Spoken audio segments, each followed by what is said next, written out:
In the coming days, the Senate is expected to vote on whether the trial will permit any witnesses. And if they do, one senator has a plan to force votes on Biden, Schiff, and the whistleblower, whoever he is. Joining me now is Senator Josh Hawley. Senator, first off, you're not saying there should be witnesses, but who are the ones you'll call if you go down that path?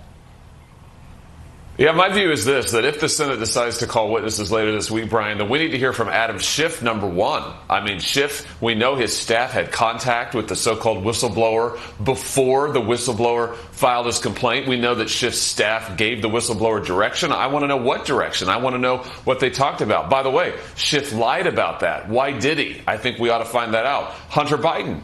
We need to hear from Hunter Biden. He is right at the center of this. What was he doing in Ukraine? What was he doing with Burisma? And probably Joe Biden. What did Joe Biden know when he asked the Ukrainians to fire that prosecutor who was looking into Hunter? So Senator Lindsey Graham said this about the Bidens as witnesses Saturday. I am more intent on ending this thing now with my vote. I know a lot of people on our side want to hear from Hunter Biden. I understand why. I just think it's best for the country to vote on the record established. Really don't want to turn the trial into a circus. There's a way to look at Hunter and Joe Biden outside of impeachment. So that's where he stands. You be for not seeing the Bidens, but there's witnesses, you're going to see the Bidens. Yeah, exactly. I mean, my view is that if we're going to call witnesses, then we need to call all of the witnesses who are material and relevant. And you can't tell me that Adam Schiff and his contact with the whistleblower, and we need to hear from the whistleblower too. I mean, that is somebody who is directly relevant here. We need to know what he or she, whoever it is, I don't know who it is, but you know what? We're in an impeachment trial now. This is about overturning an election by the people of the United States. And if we're going to call witnesses, the whistleblower needs to be put under oath and explain what he knew and when he knew it. You've always been there a short time, but there have been more twists and turns in this story than you could possibly predict. But here's one of them.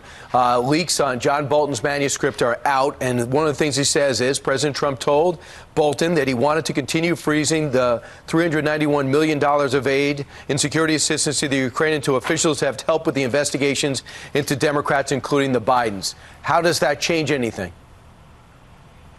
Well, I know that the book is apparently on sale today, too, for pre-order, I guess. So it's certainly going to sell a lot of book copies. Listen, I can't tell from the New York Times report what is actually being reported here. I can't tell if this is something new. I can't tell if they've actually seen the manuscript.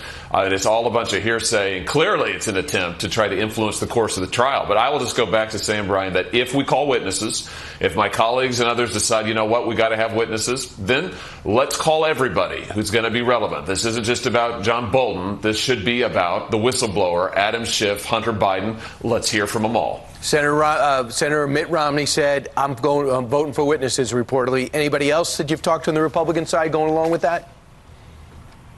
I haven't heard anybody else say that definitively. Senator Romney has been saying that for a while, and I think he's made up his mind. I don't know if others have, but we'll find out this week. Senator, you've only been there a couple of years, but you're making a huge impact already. Senator, thanks so much.